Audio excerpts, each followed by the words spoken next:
안녕하세요. 법선생TV의 성글성글입니다.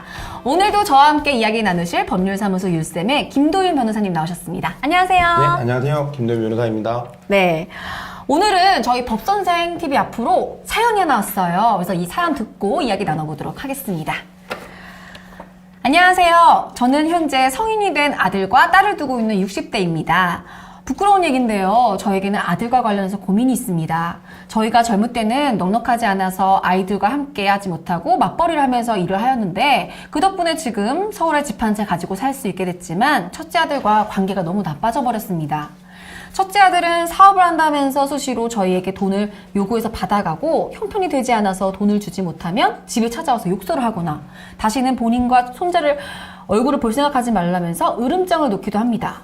그렇게 첫째를 도와준 것만 해도 몇 억이 넘는데 그에 반해 둘째 딸은 결혼할 때 제대로 챙겨주지도 못하고 오빠 때문에 매번 피해만 입는 것 같아서 마음이 좋지 않네요. 그래서 지금 저희가 가지고 있는 이 집만이라도 아들한테 주지 않고 딸한테 온전히 주고 싶은데 가능한가요? 라는 사연이네요. 이 망나니 같은 첫째 아들을 배제하고 이 둘째 딸에게만 집을 물려줄 수 있는 게 가능한가요? 네, 가능합니다. 가능해요? 네, 가능합니다. 어떻게요? 네, 이 영상을 보시면 아마 아실 수 있을 겁니다. 일단 부모가 자녀에게 재산을 증여하는 방법은 크게 세 가지가 있는데요. 이제 생전에 재산을 증여하시는 방법이 있고요. 유언을 통해서 유증을 하시는 방법이 있고요. 그리고 유언 대용 신탁을 이용하시는 방법이 있습니다. 생각 의외로 굉장히 방법이 많은데 증여, 유언 대용 신탁 이렇게 셋 중에 하나 고르면 되는 건가요? 네, 셋 중에 하나를 고르시면 되는데 다만 이제 이 사연자 분께서 원하시는 게 이 재산을 본인의 집을 딸에게 주고 아들에게는 주지 않는 거잖아요. 그런 경우에는 유류분이라는 거를 한번 고려를 해보셔야 됩니다. 유류분이요? 네, 유류분이란 게 상속인이 받을 수 있는 최소한의 몫인데요. 만약 생전에 증여를 하시거나 아니면 유증을 했을 때 유언을 통해서 증여를 했을 때는 유류분 청구가 들어올 수 있거든요. 그런 경우에는 유류분만큼 이제 그 아들에게 재산이 가게 되겠죠. 그러면은 유언 대용 신탁의 경우에는 유류분 청구를 받지 않나요? 받지 않는 건 아니고요. 다만 이게 어떻게 설계하냐에 따라 좀 달라질 수는 있는데 2020년에 이제 수원지방법원 성남지원에서 판례가 하나 나왔습니다. 유언 대용 신탁과 유류분에 관한 판례였는데 여기에서 이 재판부는 유언 대용 신탁 역시 유류분에 포함되는 증여라고 판단을 했습니다. 원칙적으로는 유류분 청구가 될 수 있다는 거죠. 다만 그 사안에서 제3자에게 그러니까 금융기관에게 돌아가시기 1년 전에 증여를 했는데요. 우리 민법에서는 그 유류분에 포함되는 증여는 제3자의 경우 상속 개시 시, 즉 돌아가시기 1년 전에 한 증여만 포함이 된다고 보고 있습니다. 뭐 예외적으로 공동 상속인이거나 이제 증여를 할 당시 쌍방이 유류분 권리자의 권리를 침해한다는 걸 알았다면 기한에 제한이 없이 포함이 될 수가 있지만 이제 원칙적으로 그 판례에 따르면 유언 대용 신탁 계약을 1년 전에 체결하고 재산을 이전했다면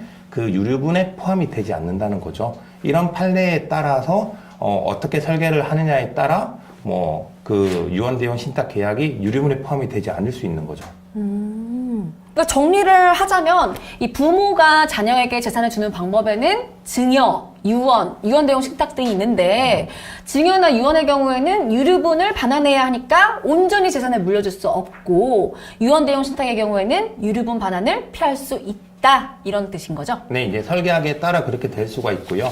다만 이 사연자분의 사연에서는 한 가지 더 쟁점이 있는데 이미 이 아들이 부모님으로부터 많은 재산을 받아갔잖아요. 지금 사연으로도 이제 몇 억을 받아갔다고 하니까요. 물론 이 집이 지금 남아있는 집의 가치가 얼마냐에 따라 좀 다를 수는 있지만 유류분이란 것 자체가 말씀드린 대로 상속인이 받을 수 있는 최소한의 몫이거든요. 자녀 같은 경우는 보통 법적 상속분의 2분의 1 정도가 되는데 이 생전에 아들이 받아간 재산이 나중에 유류분 반환 청구를 할 때 유류분을 산정하는 재산에 포함이 되거든요. 예. 근데 말씀드린 것처럼 원칙적으로 생전의 증여는 1년의 제한이 있지만 공동 상속인 같은 경우에는 그 제한이 없다고 대법원이 판시를 하고 있어서 그 판례에 따라서도 생전에 그 아들이 받아간 재산은 나중에 유류분을 청구할 때 그 재산에 포함될 수가 있고 그런 경우에는 본인의 유류분이 침해를 받았지 않기 때문에 유류분 청구를 못하게 되는 케이스가 생길 수도 있죠. 다만 이 부분은 저희도 이제 구체적인 상담을 통해서 한번 계산을 해봐야 알 수 있는 부분이니까요. 상속 전문 변호사와 한번 상담을 받아보시는 걸 권해드리겠습니다. 네, 이 상속 전문 변호사이신 법률사무소 율쌤의 김도현 변호사님께서 말씀해주신 이 사연에 대해서 해결책을 꼽자면 유언대용 신탁을 이용하면 유류분 반환 청구를 막을 수 있다.